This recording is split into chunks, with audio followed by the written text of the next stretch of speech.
Mobile मागे थांबा, mobile मागे थांबा। ए पुढे नका जाऊ, इथे थांबा, पुढे जाऊ नका कोणी।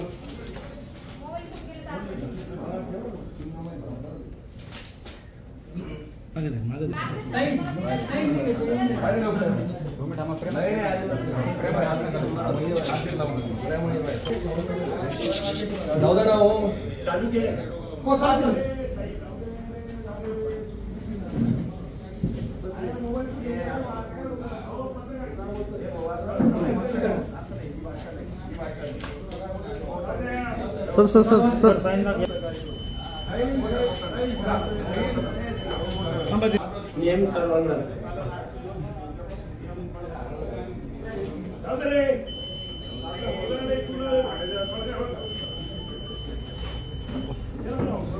पुन्हा एकदा साईंचा आशीर्वाद आपल्याला मिळेल असं आपल्याला वाटतं।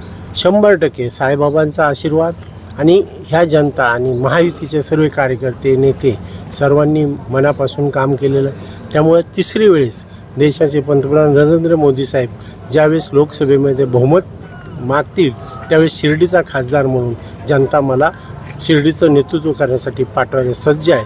आणि त्याचा आज सर्वसाधारण बघा, सकाळी 7च्या अगोदर प्रत्येक लाईन लावून मतदार मत टाकतात आणि हे जच ह्या ठिकाणी लोकशाहीचं पर्व आता खरंच सुरू झाले आहे। महाविकास आघाडीचे उमेदवार सातत्याने म्हणतात जनता माझ्या पाठीशी आहे, माझा विजय निश्चित आहे, कसं बघता? अहो, त्यांना 3 वेळेस रिजेक्ट केलेला माणूस आहे, तर 3 वेळेस रिजेक्ट केलेला माणूस आम्हाला पार्सल बोलला, पण त्यांना इथल्याच लोकांनी मतदारांनी 3 वेळेस त्या ठिकाणी 14ला रिजेक्ट केलं, 19ला रिजेक्ट केलं, या ठिकाणी 14ला पुन्हा विधानसभेला रिजेक्ट केलं। रिजेक्ट करणाऱ्या माणसाला स्वीकारणार कसे आहे, हे माझा प्रश्न। तुमच्याबद्दल सांगताय की मुंबईचं पार्सल जे आहे ते मुंबईला पाठवून द्या, डान्स बार चालवणाऱ्या व्यक्तीला तुम्ही मतदान करणार? अहो, मी डान्स बार चालू मी 33 वर्ष आहे आणि मी काय माझे धंदे काय आहेत ते सर्वांना माहिती आहे आणि त्यांनी काय धंदे केले बाबांच्या नावाने हे जनतेला माहिती आहे, म्हणून मला त्याचं प्रमाणपत्र घेण्याची गरज नाही।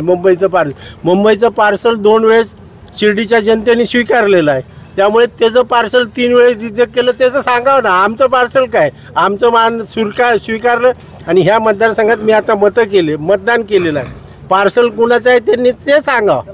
हा गड राखताना महायुतीच्या उमेदवारांची दमछाक झाली असं वाटत नाही का? कारण अनेक दिग्गज नेत्यांना या ठिकाणी सभा घ्यायला लागल्या, पक्षांतराचा जो काही परिणाम होता तो देखील मोठ्या प्रमाणात नाराजी होती, ते देखील आपल्याला पाहायला मिळालं।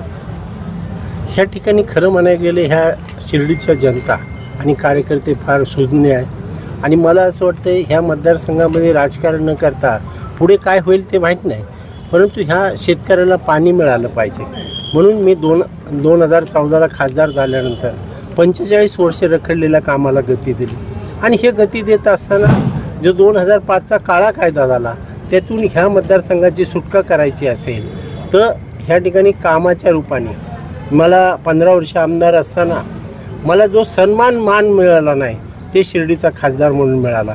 त्याचं एकमेव कारण आहे की मी 14ला खासदार झालो, माझं कार्ड जरी दिलं तरी साईबाबांचा खासदार आहे, तो मान मिळाला आणि त्या मानाचाच उपयोग आम्ही ह्या ठिकाणी 182 गावाला 2023ला देशाचे पंतप्रधान नरेंद्र मोदी साहेब असतील, शिंदे साहेब असतील, ह्या ठिकाणी अजितदादा पवार असेल, आपले पालकमंत्री राधाकृष्ण विखे पाटील साहेब असतील, ह्या सर्वांच्या हाताने आपण पाणी सोडण्याचा निर्णय झाला आणि त्याचा जय जो आहे ते बाबांच्या आशीर्वादामुळे आम्ही करू शकतो। 16,77,000 मतदान आहे, 20 उमेदवार आहे, काय जनतेचा कौल असेल असं वाटतं? ह्या ठिकाणी जनतेचा कौल फायनल आहे आणि आमचा जनतेवर विश्वास आहे पुन्हा देशाचे पंतप्रधान नरेंद्र मोदी साहेब करण्यासाठी आणि ह्या पाण्याच्या प्रश्नासाठी मला दिल्लीमध्ये जनता पाठवेल, त्यामध्ये मला 100% शाश्वती आहे आणि विश्वास आहे।